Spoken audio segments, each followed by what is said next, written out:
اعوذ باللہ من الشیطان الرجیم بسم اللہ الرحمن الرحیم۔ سورۃ عبس مکیہ، سورہ عبس مکی صورت ہے، اس کی 42 آیات اور 1 رکوع ہے۔ عبس و تولا، پیغمبر صلی اللہ علیہ وسلم نے منہ بنایا اور رخ پھیر لیا۔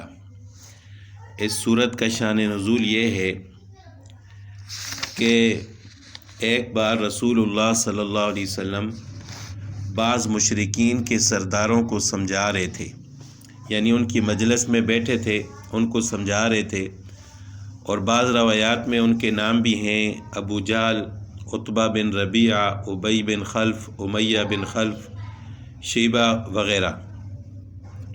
تو آپ صلی اللہ علیہ وسلم ان کو اسلام کی دعوت دے رہے تھے کہ اتنے میں ایک نابینا صحابی حضرت عبداللہ بن مکتوم رضی اللہ تعالیٰ عنہ حاضر ہوئے اور آپ صلی اللہ علیہ وسلم سے کچھ پوچھا۔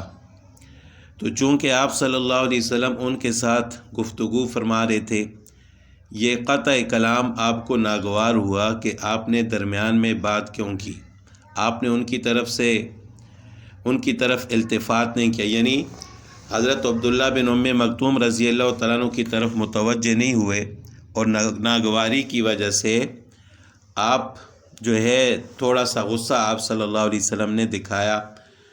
جب اس مجلس سے اٹھ کر جانے لگے تو آثار وحی کے آثار نمودار ہوئے اور یہ آیتیں نازل ہوئیں، یعنی اللہ تعالیٰ نے آپ صلی اللہ علیہ وسلم کو عتاب فرمایا کہ اگرچہ آپ کفار کے سرداروں کو دعوت دے رہے تھے، لیکن جب ایک شخص اور وہ بھی مسلمان، آپ کا صحابی آپ کے پاس آیا تو آپ نے اس کی طرف توجہ کیوں نہیں کی؟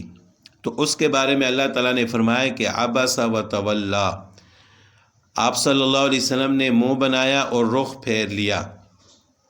آپ دیکھیں کہ یہاں پر آپ صلی اللہ علیہ وسلم کو مخاطب نہیں کیا گیا کہ آپ نے پھیرا، بلکہ غائب کے سیغے کے ساتھ بیان فرمایا ہے کہ یہ بھی آپ صلی اللہ علیہ وسلم کو ایک قسم کا عتاب ہے کہ آپ صلی اللہ علیہ وسلم کو اللہ تعالیٰ نے مخاطب نہیں کیا، بلکہ غائب کی صیغوں کے ساتھ بیان فرمایا کہ عبس و تولا، کہ انہوں نے منہ بنایا اور رخ پھیر لیا۔ عبس جو ہے اس کے معنی ترش روی اختیار کرنا، یعنی چہرے سے اظہار ناگواری کرنا، اور تولا کے معنی رخ پھیرنے کے ہیں۔ اس جگہ موقع تو یہی تھا کہ صیغہ خطاب کے ساتھ اللہ تعالیٰ ارشاد فرماتے، لیکن یہاں پر صیغہ خطاب کے بجائے غائب کی صیغہ کو اختیار کیا گیا، جس میں عتاب کی حالت میں بھی رسول اللہ صلی اللہ علیہ وسلم کا اکرام ملحوظ رکھا گیا اور صیغہ غائب اختیار کیا گیا۔ ان جاءہ الاعمی، اس لیے کہ ان کے پاس وہ نابینا آ گیا تھا۔ اس سے مراد وہی حضرت عبداللہ بن مکتوم رضی اللہ تعالیٰ عنہ ہیں۔ وما یدریک لعلہ یزکیٰ، اے پیغمبر آپ کو کیا معلوم شاید وہ سدھر جاتا، یعنی آپ کو کیا معلوم کہ یہ صحابی جو بات دریافت کر رہے تھے اس کا فائدہ یقینی تھا، آپ ان کو تعلیم دیتے تو یہ ان کے ذریعے اپنے نفس کا تزکیہ کر لیتے، کمال حاصل کر لیتے، اور یہ بھی نہ ہوتا تو کم از کم اس ذکر اللہ سے وہ ابتدائی نفع اٹھاتے کہ اس سے ان کے دل میں اللہ تعالیٰ کی محبت اور خوف کی ترقی ہو جاتی۔ او یذکر فتنفعہ الذکریٰ، یا وہ نصیحت قبول کرتا اور نصیحت کرنا اسے فائدہ پہنچاتا۔ اما من استغنی، وہ شخص جو بے پرواہی دکھا رہا ہے، فانت لہ تصدی، اس کے تو آپ پیچھے پڑتے ہو، یعنی وہ سردار جو خود بے توجہی دکھا رہے ہیں، اسلام کی طرف راغب نہیں ہو رہے، تو آپ ان کو زبردستی اسلام کی طرف راغب کر رہے ہیں۔ وما علیک الا یزکیٰ، حالانکہ اگر وہ نہ سدھریں، نہ ہدایت پائیں تو آپ پر کوئی ذمہ داری نہیں ہے۔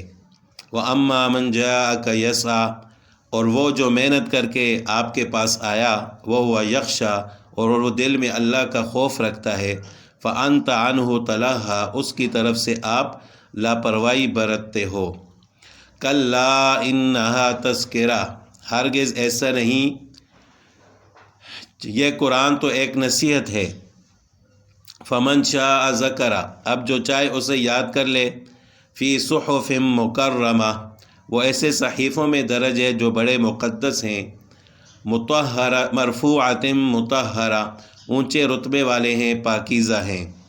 صحف سے مراد لوح محفوظ ہے، وہ اگرچہ ایک ہی ہے مگر اس کو جمع کے صیغے کے ساتھ اس لیے تعبیر کیا گیا ہے کہ اس میں سب صحائف آسمانی لکھے ہوتے ہیں، یا اس لیے کہ فرشتے اپنے صحیفے اس سے نقل کرتے ہیں۔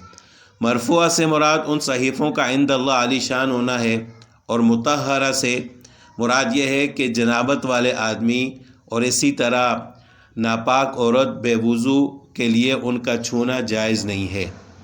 بے ایدی سفرہ،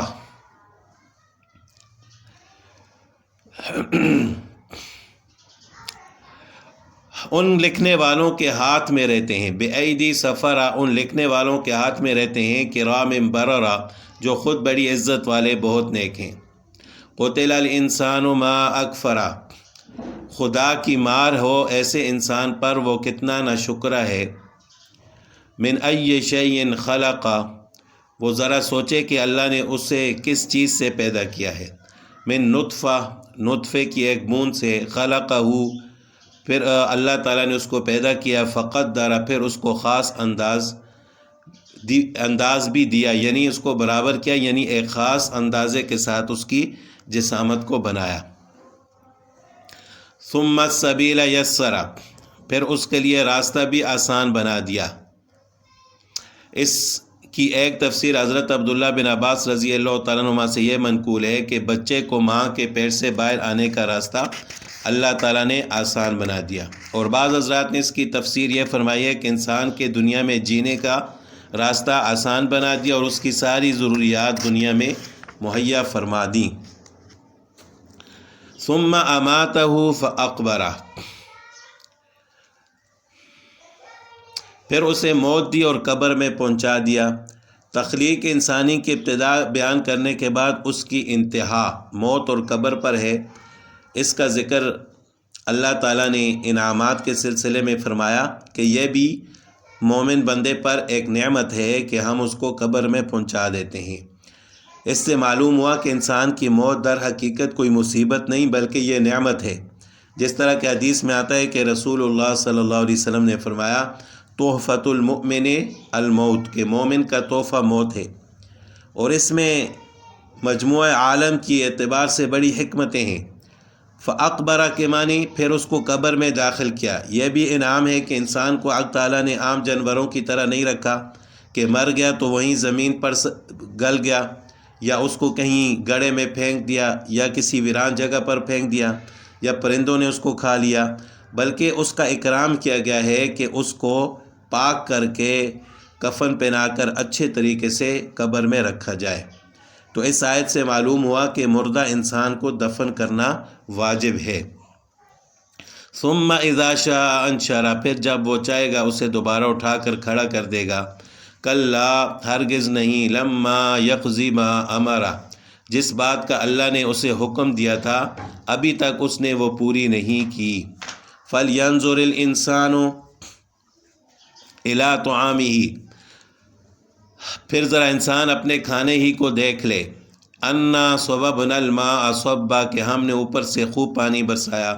ثم شققنا الارض شقا، پھر ہم نے زمین کو عجیب طرح پھاڑا۔ فانبتنا فیہا حبا، پھر ہم نے اس میں غلے اگائے۔ وعنبا وقضبا، انگور اور ترکاریاں سبزیاں۔ وزیتونا ونخلا، اور زیتون اور کھجور۔